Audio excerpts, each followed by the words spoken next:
my name's Chris. I'll be taking you for a windsurfing today. So first things first, before we set off, we've got to go through what actually the names of the components and how they go together. So first things first, we're going to start off with the board. So the pointy end is the front of the board, the blunt end is the back of the board. If we connect those up in a line down the centre, that's called the centre line. This thing here, which is normally a bit longer, looks like a dagger, so it's normally called a dagger board. It can be called a centre board sometimes as well. That's important because that gives us our stability. This black swizzly thing here and this track here. The track's called the mast track, and this bit here is called our UJ. That stands for universal joint because it goes in all directions. And that's what attaches our sail to board. So, moving on from our board onto our sail, we've got a few key components. So, that one's called the mast. Okay, that's called the boom. Okay, that's what we've got our hands on when we're trying to get into the sailing position. This bit here, this black squiggly bit, this is called our up pull. This is what we lift up the sail with. Anything in windsurfing with haul on it means you have to pull it. Okay, so you've got that out pull and down pull as well. So downwind is down that way.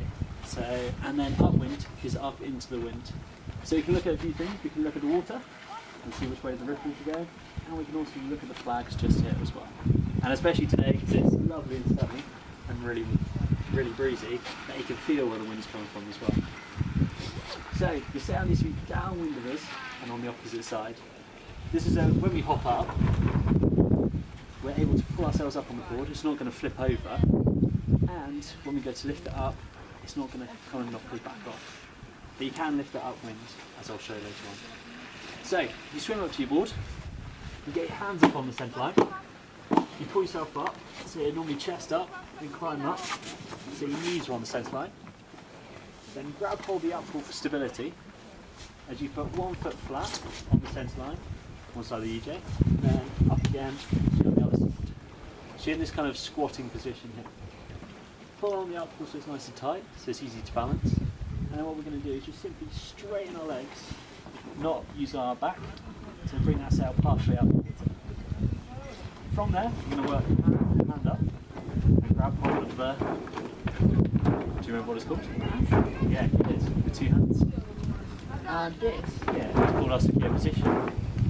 So what our secure position does is, basically it's like our safe zone.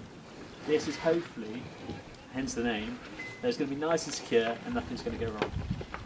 So the key parts to it, keep those arms extended and keep that sail away. Knees nice and bent and shoulders outward of our bum.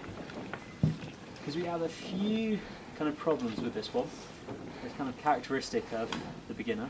We've got the safety blanket technique where they kind of cling onto the sail and hope for the best. We don't want to do that one, okay? Because that one makes it harder to balance, and you're more likely to fall in with the sail falling on top of you. The other one is that people like to get as low to the ball as possible. So you stick the backside out, get it nice and low, and cause a few issues there. So we want to do like a happy medium. So keep that sail away, knees bent, shoulders outward, butt bum. And this secure position is the basis for the rest of it. So for the sailing position, for the static turn, which we're going to go through, this is the base for all of them.